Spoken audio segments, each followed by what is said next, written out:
ole ma pu ran thlei hian lalpa thli puet le chiama ti hla kha run ru khoi sa hen la hesa pla chon peace be still ti kha nia master the tempest is raging ti kha nia chu vain lalpa thli puet le chiama ti lo turani ti kha kan soi to a lalpa thli puet le chiama ti turani ma pu hian a khot vel hi aron request sanani mela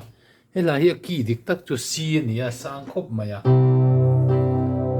lalpa thli puet le chiama ania sang khop maya chu vain not khat le chan vein kan hnia manga transpose in minus 3 in a key in kan sa to na ni a key in kan sa nga lo niam to vio do na ni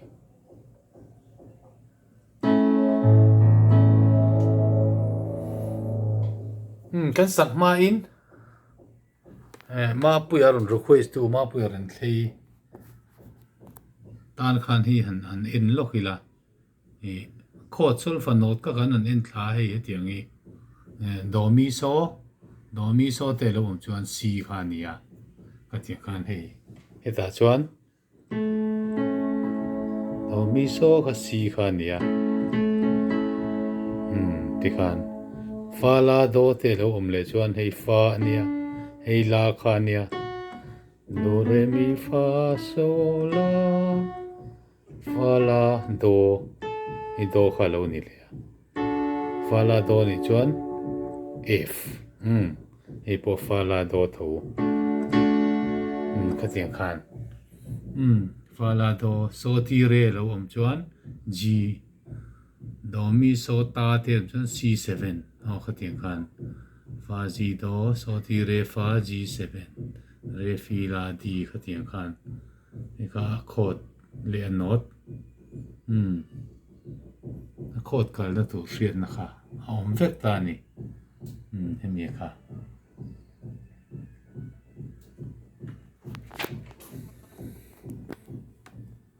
muang chang in aron request a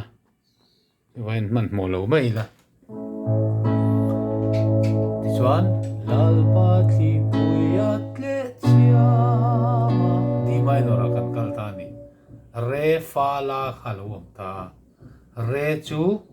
do re ania mi fa re fa so la re fa la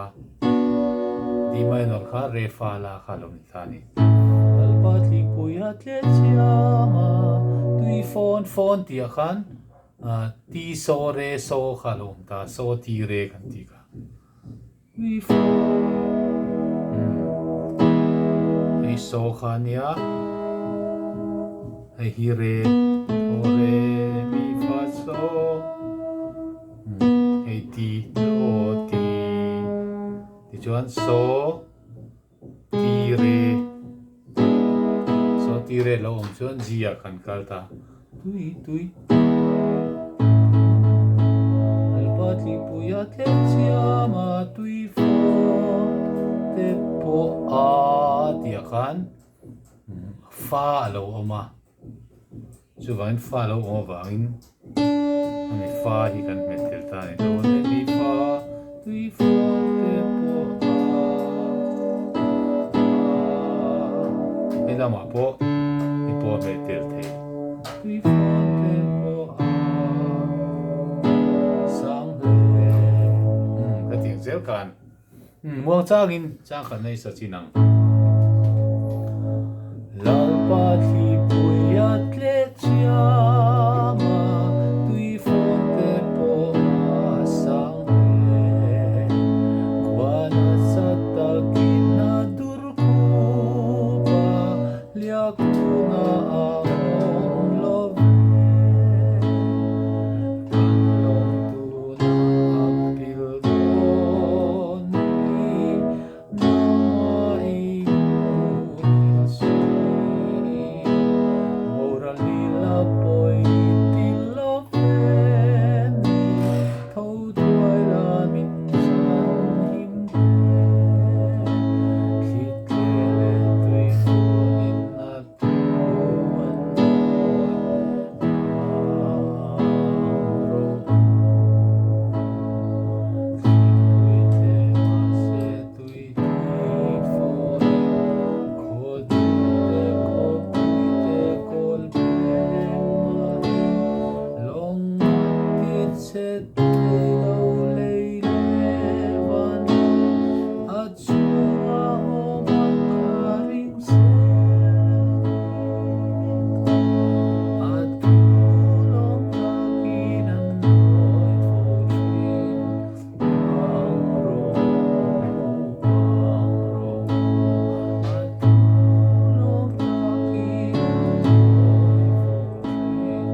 tiang deuh kha ani ta ni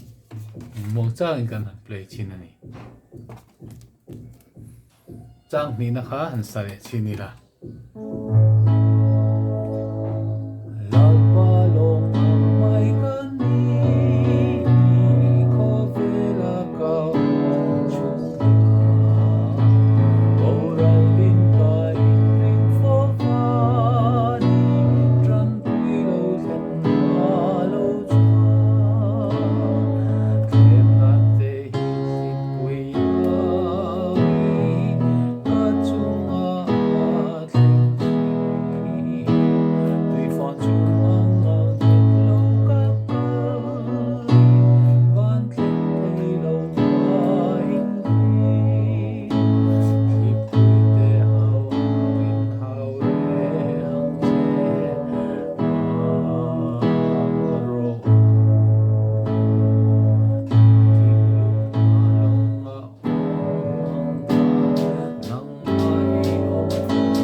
ka tiang vel kha